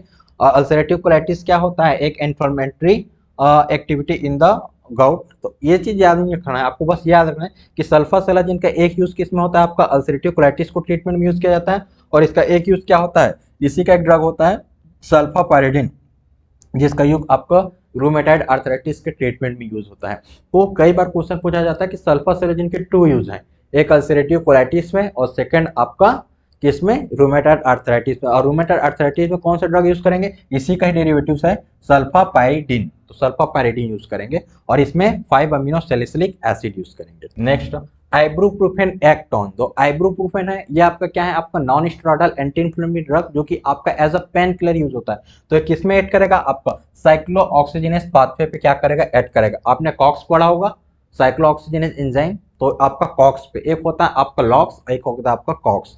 तो ये आपका लॉक्स वाले पाथवे पे क्या करेगा, ऐड करेगा। इस पाथवे को थोड़ा सा देखते हैं। जितने भी आपके पेन किलर ड्रग होते हैं वो इसी पाथवे के थ्रू क्या करते हैं, आपका ऐड करते हैं। ये बहुत इंपॉर्टेंट है। जो भी आप पेन किलर मतलब पेन को रिड्यूस करने वाले एजेंट देखेंगे वो इसी पाथवे के थ्रू क्या करते हैं, उनका मोड ऑफ एक्शन होता है। देखिए क्या होता है आपका, सपोज ये आपका सेल मेम्ब्रेन्स है, और इस सेल मेम्ब्रेन्स में क्या होता है, एरेचिडोनिक एसिड और आपका लिपिड बाइलेयर की इसमें क्या होता है, बाइलेयर होता है। आपको पता है ये फास्फोलिपिड बाइलेयर का बना होता है। इसमें जिसमें एरेकोडोनिक एसिड एस्टरीफाइड होता है आपका किसमें, मेम्ब्रेन फास्फोलिपिड्स में। ये इंपॉर्टेंट है यहाँ पर। इससे क्या रिलीज होता है, एरेकोडोनिक एसिड। ये इंपॉर्टेंट है यहाँ पर पाथवे में कि आपका सेल मेम्ब्रेन है, इससे क्या रिलीज होगा, कोई भी इंफ्लेमेटरी कंडीशन में क्या होगा, आपका फास्फोलाइपेस ए एंजाइम आपका एक्टिवेट होगा, और ये क्या करेगा, आपका एरेचिडोनिक एसिड का एक्टिविटी इसका रिलीज को क्या करेगा, इंक्रीज करेगा आपके बॉडी में। फिर क्या होगा, आपका कॉक्स साइक्लोऑक्सीजनेस एंजाइम क्या होगा, आपका एक्टिवेट होगा। ये आपके आगे का प्रोसेस को क्या करेगा, फर्दर इंक्रीज करेगा। प्रोस्टाग्लैंडिन है, इनका रिलीज को क्या करेगा, इंक्रीज करेगा आपका PGE2। और ये सब डिफरेंट इंफ्लेमेटरी कंडीशन क्या होगा, आपका अराइज होगा, PgE2 ये सब कंडीशन को क्या करेगा आपका अराइज करेगा। इंपॉर्टेंट यहाँ पर यह है कि ये जो इंजाइम है कॉक्स इंजाइम, तो इसी कॉक्स एंजाइम को क्या करता है, जो स्पेशली याद रखना है कॉक्स 1 साइक्लोऑक्सीजन 1 एंजाइम को आपका एनसेड क्लास का ड्रग्स क्या करता है आपका इनहिबिट करता है। और यहाँ पर याद रखना है कॉक्स 2, तो कॉक्स 2 बहुत ही ज्यादा इंपॉर्टेंट होता है, इसमें होता है नीमोसुलाइड, आपने एक ड्रग सुना होगा जो कि बहुत ही इंपॉर्टेंट बहुत ही ज्यादा पेन किलर होता है, ठीक है, नीमोसुलाइड। तो नीमोसुलाइड जो होता है वो आपका कॉक्स 2 स्पेसिफिक रिसेप्टर ब्लॉकर है। तो ये इंपॉर्टेंट है, क्वेश्चन पूछा जाता है कि जो नीमोसुलाइड ड्रग्स होते हैं जो कि कॉक्स 2 इनहिबिटर का एग्जांपल है, तो यही डायरेक्ट क्वेश्चन पूछा जाता है कि कॉक्स 2 इनहिबिटर के एग्जांपल बताए, तो क्या बताएंगे आप लोग नीमोसुलाइड्स। और यहाँ पर क्वेश्चन बोला था आपका आइब्रोप्रोफेन या डाइक्लोफिनेक, जैसा आप पेन किलर खाते हैं ना, मार्केट में मिलता है डाइक्लोफिनेक हो गया, आइब्रोप्रोफेन हो गया, जो कि पेन किलर के रूप में आप यूज करते हैं, तो ये आपके कॉक्स एंजाइम को क्या करेंगे इनहिबिट करेंगे। और कॉक्स एंजाइम यदि ये कॉक्स मतलब साइक्लोऑक्सीजिनेस एंजाइम को ब्लॉक करेंगे, और साइक्लोऑक्सीजिनेस एंजाइम यदि ब्लॉक होगा तो आगे जो इन्फ्लामेटरी मेडिएटर है वो आपकी स्टॉप हो जाएंगे, उनका रिलीज आपके बॉडी में नहीं होगा, और आपको इन्फ्लामेशन या पेन से क्या मिल जाएगा, रिलीफ मिल जाएगा।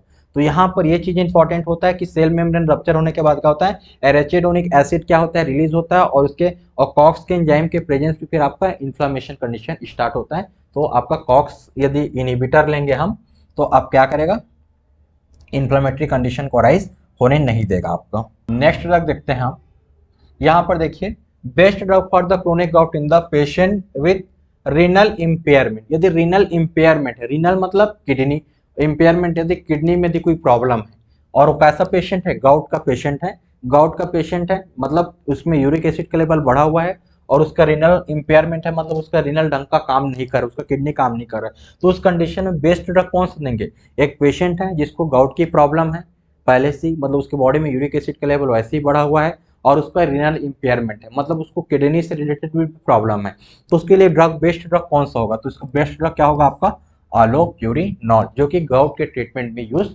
किया जाता है। तो ये चीजें आपको याद रखना है। क्यों यूज करेंगे, क्योंकि देखिए अब इसी ड्रग को हम लोग अलोप्यूरिनॉल ड्रग को ही क्यों लेंगे, तो यहाँ पर देखिए इसके पीछे रीजन है, जो प्रोबेनिसिड है तो और सल्फापायराजीन है, सल्फापायराजोन है, वो आपका इनइफेक्टिव, यदि रीनल आपका किडनी ढंग का काम नहीं कर रहा है तो प्रोबेंसिड और सल्फाफिनाजीन सल्फाफिनाजोन आप, जो कि सल्फोनामाइड कैटेगरी का ड्रग्स है, और प्रोबेंसिन है, ये ड्रग आप यूज नहीं कर सकते गाउट की कंडीशन में, तो आपके लिए क्या ड्रग बनेगा, अलोप्यूरिनॉल ही एक ड्रग ऑफ चॉइस होता है। तो डायरेक्ट आपको याद रखना है कि यदि किसी का रीनल इम्पेयरमेंट है तो ड्रग ऑफ चॉइस क्या होगा गाउट कंडीशन में, अलोप्यूरिनॉल, और बाकी ये सब ड्रग हम यूज नहीं कर सकते। नेक्स्ट क्वेश्चन हम देखते हैं आपका रिस्पायरेटरी रिलेटेड सिस्टम। तो नेक्स्ट क्वेश्चन डील करते हैं हम रिस्पायरेशन से रिलेटेड क्वेश्चन।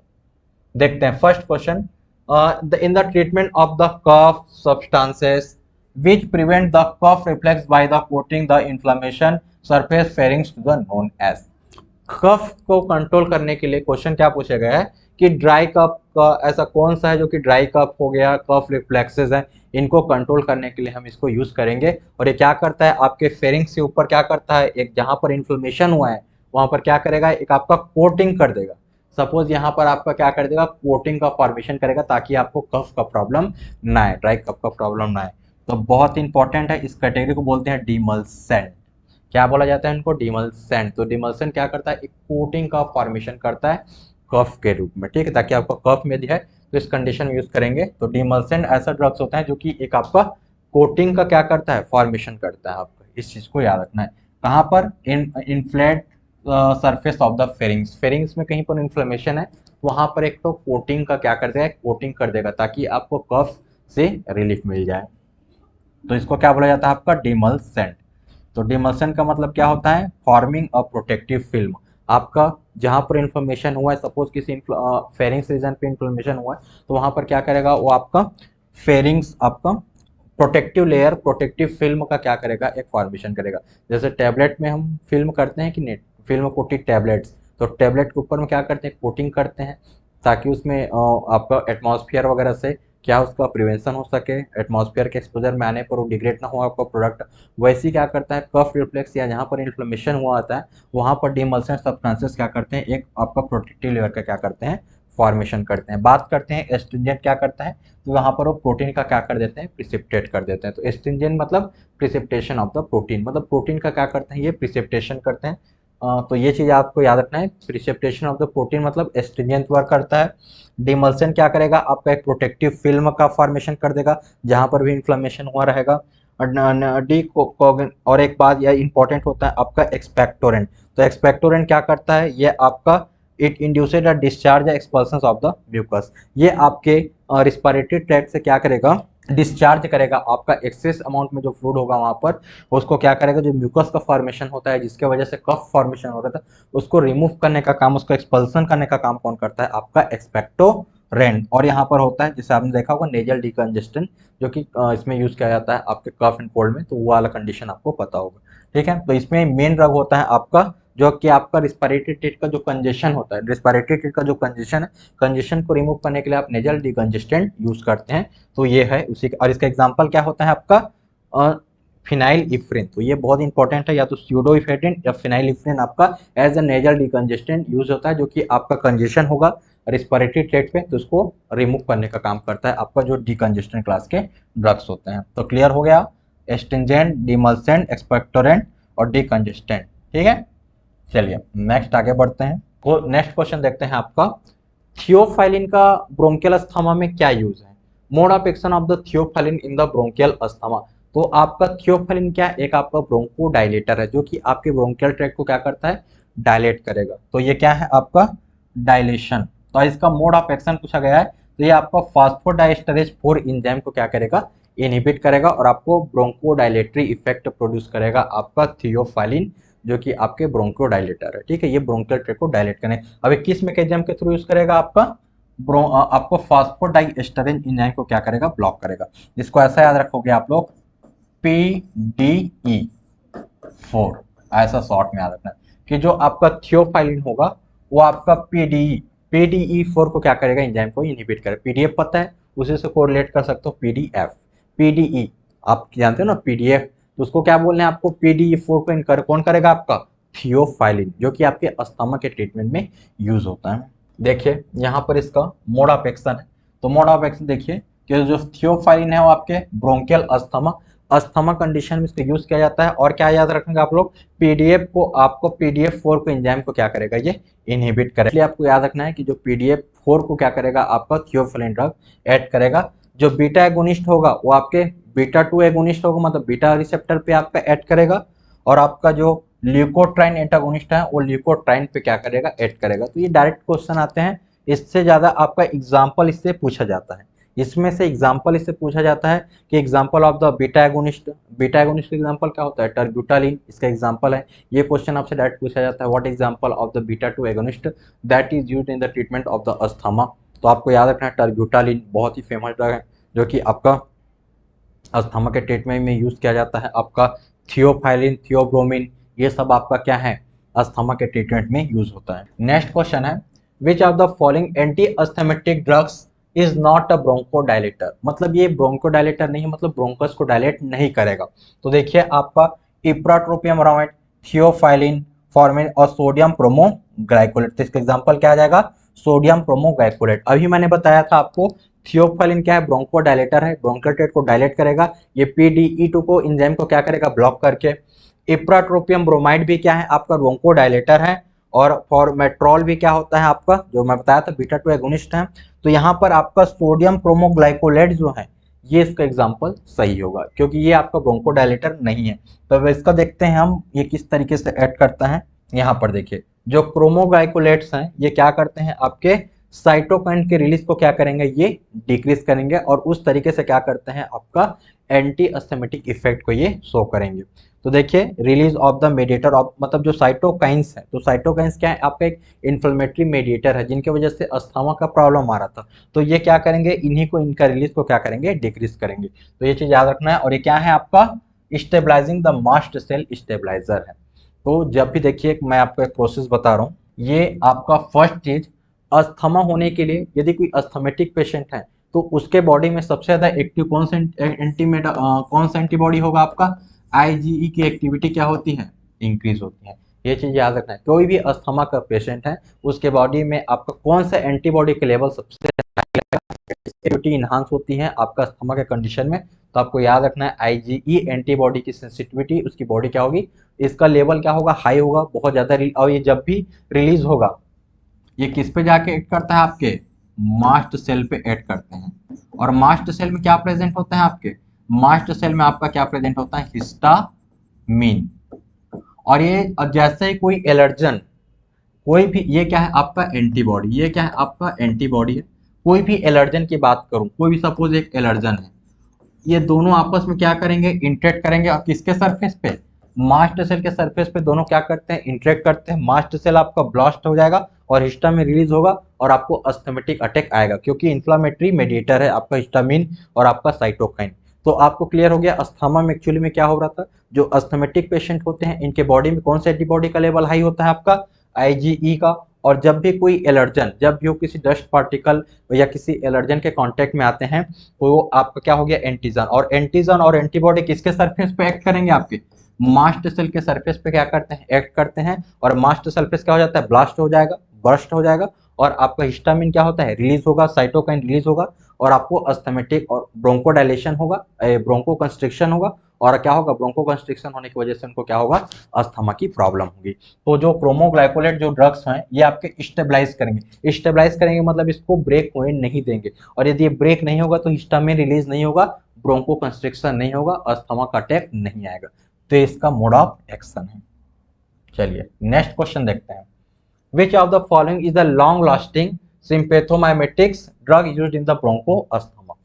सॉल्ब्यूटामॉल, टर्ब्यूटालिन, ये क्या है आपके बीटा 2 एगोनिस्ट है। कई बार एग्जाम पूछा गया कि बीटा 2 एगोनिस्ट के एग्जांपल बताइए। तो सॉल्ब्यूटामॉल और टर्ब्यूटालिन क्या है आपका, सॉल्ब्यूटामॉल टर्ब्यूटालिन क्या है आपका बीटा 2 एगोनिस्ट है, ब्लॉकर नहीं है, ये एगोनिस्ट है। बीटा ब्लॉकर आपके हाइपरटेंशन को रिड्यूस करने के लिए बीपी कंडीशन में यूज करते हैं, कार्डियक रिलेटेड डिसऑर्डर में यूज करते हैं हम लोग बीटा ब्लॉकर। लेकिन बीटा एगोनिस्ट, बीटा 2 एगोनिस्ट हम यूज करेंगे आपके अस्थमा को ट्रीटमेंट करने के लिए। और बीटा ब्लॉकर कंट्राइंडिकेट होता है किसमें, अस्थमा के केस में। ये बात आपको याद रखना है। यहाँ पर बीटा एगोनिस्ट यूज करते हैं, उसके एग्जाम्पल टर्ब्यूटालिन और आपका सॉल्मेट्रॉल होगा। बट यहाँ पर क्वेश्चन पूछा गया कि लॉन्ग लास्टिंग कौन है, सबसे लंबा लॉन्ग ड्यूरेशन ऑफ एक्शन किसका है, तो क्या लिखोगे आप, सॉल्मेट्रॉल। ये भी आपका बीटा 2 एगोनिस्ट है। तो बीटा 2 एगोनिस्ट में सबसे ज्यादा लॉन्ग लास्टिंग इफेक्ट किसका होगा, तो क्या बोलोगे आप लोग, सॉल्मेट्रॉल। ये क्या है आपका बीटा 2 एगोनिस्ट। नेक्स्ट क्वेश्चन देखते हैं। कौन से स्टेटमेंट ट्रू है, which of the following is the true. True statement आपको यहाँ पर देखना है। तो ट्रू स्टेटमेंट में क्या है आपका बी, इसका आंसर सही होगा, क्योंकि अमोनियम क्लोराइड का यूज हम लोग एक्सपोरेक्टोरेंट, और एक्सपेक्टोरेंट का भी मैंने डेफिनेशन बताया था, जो आपका रिस्पिरेटरी ट्रैक्ट में जो म्यूकस का फॉर्मेशन होगा तो उस म्यूकस को क्या करेगा, आपकी बॉडी से एक्सपेल करने का काम कौन करता है, आपका एक्सपेक्टोरेंट। और एक्सपेक्टोरेंट का एग्जाम्पल कौन है, आपका अमोनियम क्लोराइड। बाकी जितने भी स्टेटमेंट है सब क्या है, रॉन्ग है, पढ़ने की जरूरत नहीं है। तो आपको बस याद रखना है अमोनियम क्लोराइड जो है एज अ एक्सपेक्टोरेंट हम यूज करते हैं आपका एक्सपेक्टोरेंट, जब आपको कफ का प्रॉब्लम हो, रिस्पिरेटरी कुछ प्रॉब्लम हो। तो next question, which of the following not a bronchodilator. इसमें कौन है जो कि ब्रोंको डायलेटर नहीं है, मतलब ब्रोंकियल ट्रैक्ट को जो डायलेट नहीं करता है। तो इसका एग्जांपल देखिए, आपका क्या है, मिथाइल आपका स्टेरॉइड्स। इसका एग्जांपल क्या है आपका, स्टेरॉइड्स। तो स्टेरॉइड्स है, बाकी इप्राट्रोपियम ब्रोमाइड, मिथाइल जेंथिन और एंटीकोलिनर्जिक ड्रग, ये आपका ब्रोंको डायलेटर है। बट स्टेरॉइड्स का इसका एज ब्रोंको डायलेटर इसको यूज नहीं करते हैं, ये बात आपको याद रखना है। बट स्टेरॉइड्स को हम क्या करते हैं, यूज करते हैं। क्यों स्टेरॉइड को यूज करते हैं, क्योंकि इसमें क्या प्रॉपर्टीज होती है, एंटी इन्फ्लेमेटरी प्रॉपर्टीज। इसका एग्जांपल होता है ग्लूकोकॉर्टिकॉइड्स, और glucocorticoid has anti inflammatory properties. और अस्थमा के कंडीशन में क्या होता है, अस्थमा के कंडीशन में आपका इन्फ्लेमेटरी जो मेडिएटर होता है इनका रिलीज बहुत ही ज्यादा बढ़ जाता है, जिनकी वजह से क्या हो रहा था, आपको अस्थमा की प्रॉब्लम हो रही थी। तो हम क्या यूज करते हैं, आपको स्टेरॉइडल ड्रग, जो कि इनके जो इन्फ्लेमेटरी मेडिएटर है इनके रिलीज को क्या करेगा, ये इनहिबिट करेगा। तो ये ब्रोंको डायलेटर नहीं, ये ब्रोंकियल को डायलेट नहीं करेगा, ये इन्फ्लेमेटरी मेडिएटर जिनकी वजह से आपका अस्थमा हो रहा था उनको क्या करेगा, ये रिड्यूस करेगा। और इसके एग्जांपल ग्लूकोकॉर्टिकॉइड्स में ये इसका एग्जांपल है, जैसे यहाँ पर दिखाया गया ग्लूकोकॉर्टिकॉइड्स। नेक्स्ट ड्रग देखते हैं, release of the histamine and leukotriene from the mast cell is the prevented by. मैंने बताया था कि आपके मास्ट सेल में क्या होगा, आपका हिस्टामिन ल्यूकोट्राइंस ये सब क्या है आपका इन्फ्लामेटरी मेडिएटर है, जिनकी वजह से क्या यदि ये रिलीज हो जाएंगे तो आपकी बॉडी में क्या होगा, अस्थमेटिक कंडीशन आएंगे, एलर्जिक कंडीशन अराइज होंगे। तो यहाँ पर लिखा है कि release of the histamine and leukotrienes from the mast cell is the prevented by. तो कौन सा ड्रग यूज करेंगे हम लोग, मास्ट सेल स्टेबलाइजर, जो कि इनको रिलीज होने देगा ही नहीं, क्योंकि वो मास्ट सेल को स्टेबल करके रखेगा, उसको ब्रेक होने नहीं देगा। तो इसका एग्जांपल क्या है आपका क्रोमिलिन सोडियम। अभी मैंने बताया था क्रोमोलिन ग्लाइकोलेट, तो क्रोमोलिन ग्लाइकोलेट क्या है आपका मास्ट सेल स्टेबलाइजर, ये मास्ट सेल को स्टेबलाइज करके रखेंगे, और जब भी एंटीजन और एंटीबॉडी का रिएक्शन होगा मास्ट सेल को क्या करेंगे, वो स्टेबलाइज करके रखेंगे। और मास्ट सेल यदि स्टेबलाइज होगा तो हिस्टामिन, ल्यूकोट्राइन, साइटोकाइनिन, जो कि आपके इन्फ्लेमेटरी मेडिएटर हैं, जिनके रिलीज होने से आपकी बॉडी में कौन सा अटैक आता है, अस्थमेटिक अटैक, वो नहीं आएंगे। तो इसका एग्जांपल क्या होगा आपका, और ये क्या है जाफिलुकास मोंटेलुकास्ट। जाफिलुकास और मोंटेलुकास्ट क्या है आपका ल्यूकोट्राइन एंटागोनिस्ट है, ठीक है। ये ल्यूकोट्राइन का रिलीज को क्या करते हैं, इनहिबिट करते हैं। ये ल्यूकोट्राइन है जो कि आपका इन्फ्लेमेटरी क्या है, इन्फ्लेमेटरी मेडिएटर है। यदि ये रिलीज होगा तो इन्फ्लेमेशन होगा। तो इसका रिसेप्टर ब्लॉकर कौन होता है आपका, जाफिलुकास्ट, और एक और ड्रग होता है आपका मोंटेलुकास्ट, ल्यूकास्ट। तो ये ड्रग भी पूछा जाता है क्वेश्चन। मोंटेलुकास्ट, जाफिलुकास्ट किसका एग्जांपल है आपका, ल्यूकोट्राइन रिसेप्टर ब्लॉकर। फिर से बोल रहा हूं, ल्यूकोट्राइन रिसेप्टर ब्लॉकर कौन है, जाफिलुकास्ट, मोंटेलुकास्ट। कैसे पहचानोगे, लास्ट में आपको ल्यूकास्ट वर्ड देखने को मिलेगा। नेक्स्ट क्वेश्चन देखिए, मास्ट सेल स्टेबलाइजर का देखिए, कोई भी एलर्जन है, सपोज आपका डस्ट या कोई पॉलन ग्रेन है, डस्ट या कोई पॉलन ग्रेन, जैसे कोई भी एलर्जन कुछ भी हो सकता है, डस्ट हो सकता है, किसी डस्ट के आप एक्सपोजर में आ रहे हो, या कोई पॉलन ग्रेन के आप एक्सपोजर में आ रहे हो, एंटीबॉडी क्या होगा, फॉर्मेशन। और स्पेशली कौन सी एंटीबॉडी, आईजीई, इस बॉडी का क्या होगा, फॉर्मेशन हो। जब भी आपकी बॉडी में जो आपका सेंसिटिव बॉडी होती है, जिनकी बॉडी जो है जो किसी भी एलर्जन के कांटेक्ट में आएंगे, चाहे कोई डस्ट पार्टिकल हो या कोई आपका पॉलन ग्रेन हो, तुरंत इनके बॉडी में एक एंटीबॉडी का फॉर्मेशन होगा। उस एंटीबॉडी का क्या नाम है आपका, आईजीई एंटीबॉडी। और ये दोनों क्या है, किसके सरफेस पे अटैच होते हैं, मास्ट सेल के सरफेस पे जाके क्या होते हैं, अटैच होते हैं। कहने का मतलब है मास्ट सेल के ऊपर में ही एंटीजन और एंटीबॉडी के बीच क्या होता है, फाइट होता है, किसके ऊपर, मास्ट सेल के। और मास्ट सेल क्या हो जाता है आपका, मास्ट सेल आपका डिग्रेड हो जाता है, डिग्रेन्यूल्स हो जाता है आपका। ये सपोज ये मास्ट सेल है, तो मास्ट सेल के अंदर में क्या होता है आपका, ग्रेन्यूल्स के, इसके अंदर क्या है, ये मास्ट सेल के ऊपर में क्या है, हिस्टामिन है, ल्यूकोट्राइन है, साइटोकाइनिन है, ये सब क्या है, इन्फ्लेमेटरी मेडिएटर है। और इसके ऊपर किसकी लड़ाई हो रही है आपका, एंटीजन और एंटीबॉडी की क्या है, लड़ाई हो रही है। और इसके वजह से क्या हो जाएगा, ब्रेक होगा, और जितना भी हिस्टामिन है, ल्यूकोट्राइन है, साइटोक्सिन है, जो कि आपके इन्फ्लेमेटरी मेडिएटर है, वो रिलीज होंगे, और इनकी वजह से क्या हो जाएगा, आपकी बॉडी में इन्फ्लेमेटरी कंडीशन स्टार्ट होगा।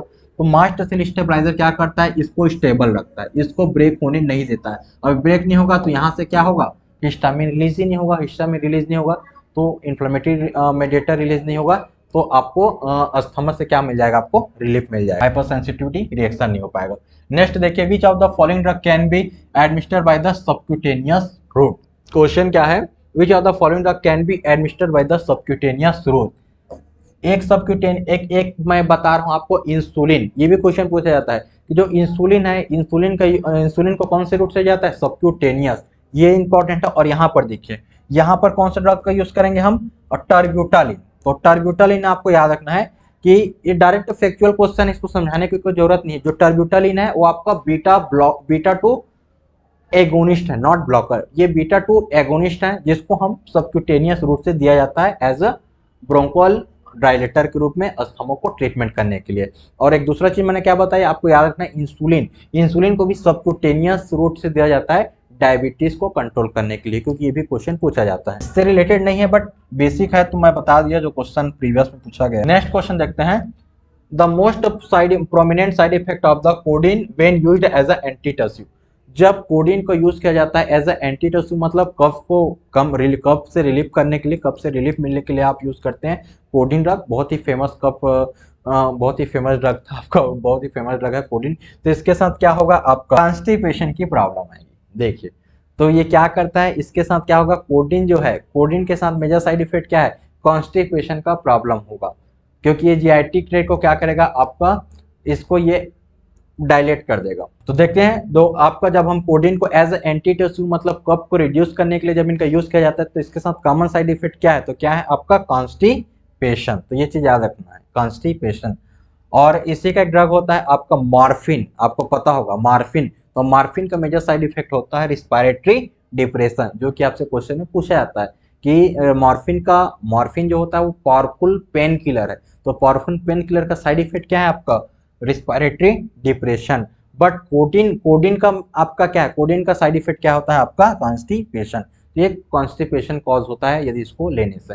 इसको यूज करते हैं हम लोग आप किसके लिए, कफ को कम रिड्यूस करने के लिए। और क्या इफेक्ट आता है आपको, कॉन्स्टिपेशन। देखिए अब इसका थोड़ा सा मोड ऑफ एक्शन देखते हैं। ये क्या है आपका, जो कोडिन है आपका वो आपका क्या है, ये रिसेप्टर बहुत ही इंपॉर्टेंट होता है, ओपियोइड रिसेप्टर, और स्पेशली कौन से रिसेप्टर, म्यू रिसेप्टर। और इसी पे कनेक्ट करता है मॉर्फिन, जो कि पावरफुल पेन किलर होता है मॉर्फिन। कोडिन, मॉर्फिन और कोडिन, ये मॉर्फिन कोडिन बहुत इंपॉर्टेंट होता है। मॉर्फिन किस में यूज करता है, जब सीवियर पेन की कंडीशन होता है ना, वहां पर यूज किया जाता है आपका मॉर्फिन। किसी मेडिकल सुपरविजन के प्रेजेंस में हम मॉर्फिन का इंजेक्शन दे सकते हैं, ठीक है।